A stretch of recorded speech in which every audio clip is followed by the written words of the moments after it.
തിരക്കേറിയ ജീവിതത്തിനിടയിൽ നിന്ന് ഞാൻ സമാധാനം തേടുകയാണ്.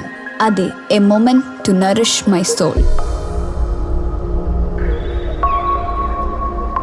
ആരോഗ്യത്തിനൊപ്പം സൗന്ദര്യവും.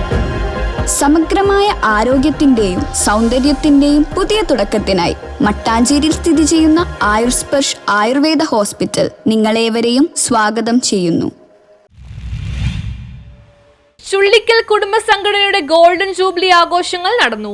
ചുള്ളിക്കൽ കുടുംബ സംഘടനയുടെ ഗോൾഡൻ ജൂബിലി 50ാം വാർഷികം ആഘോഷങ്ങൾ നടന്നു. ചുള്ളിക്കൽ സെയിന്റ് ജോസഫ് ദേവാലയ ഡയറക്ടർമാരായ reverend father Rexon Chullikkal, reverend father Pratheesh എന്നിവർ ചേർന്ന് പരിശുദ്ധ ദിവ്യബലി അർപ്പിച്ചു. സ്ഥാപകൻ സേവ്യർ ചുള്ളിക്കലിന്റെ കുഴിമാടത്തിൽ ചുള്ളിക്കൽ കുടുംബത്തിൽ നിന്ന് മരണപ്പെട്ടവർക്ക് വേണ്ടി അനുസ്മരണ പ്രാർത്ഥനയും നടത്തി. തുടർന്ന് യോഗസ്ഥലമായ ചുള്ളിക്കൽ ശ്രീ നാരായണ ഹാളിൽ പ്രസിഡന്റ്, ജനറൽ സെക്രട്ടറി, ഡയറക്ടർ എന്നിവർ ചേർന്ന് ചുള്ളിക്കൽ കുടുംബ സംഘടനയുടെ പതാക ഉയർത്തിയതോടെ സമ്മേളന യോഗത്തിന് തുടക്കം കുറിച്ചു. KJ മാക്സി MLA സമ്മേളനം ഉദ്ഘാടനം നിർവഹിച്ചു. Councillor Bastin Babu, reverend father Rexon Chullikkal, reverend father Roxon Chullikkal, reverend father Pratheesh Chullikkal എന്നിവർ ആശംസകൾ നേർന്ന് സംസാരിച്ചു.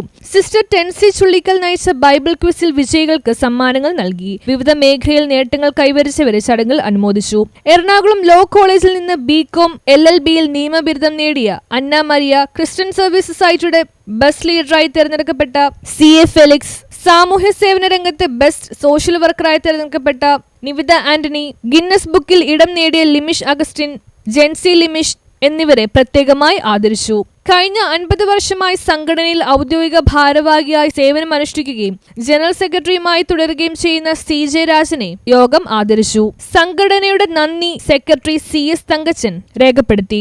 സംഘടനയുടെ പ്രവർത്തന റിപ്പോർട്ട് സെക്രട്ടറി CA സെബാസ്റ്റ്യൻ അവതരിപ്പിക്കുകയും ഖജാൻജി CA ഷാജി കണക്ക് അവതരിപ്പിക്കുകയും ചെയ്തു. തുടർന്ന് പ്രസിഡന്റ് CV സെബാസ്റ്റ്യൻ അധ്യക്ഷ പ്രസംഗം നടത്തി. കുട്ടികളുടെയും മുതിർന്നവരുടെയും കലാപരിപാടികൾ അരങ്ങേറി. തുടർന്ന് 2025 ചുള്ളിക്കൽ കുടുംബത്തിൽ നിന്നും വിവാഹിതരായവരെയും ചടങ്ങിൽ ആദരിച്ചു. ഭക്ഷണത്തിനു ശേഷം യോഗം സമാപിച്ചു. News bureau, Kochi.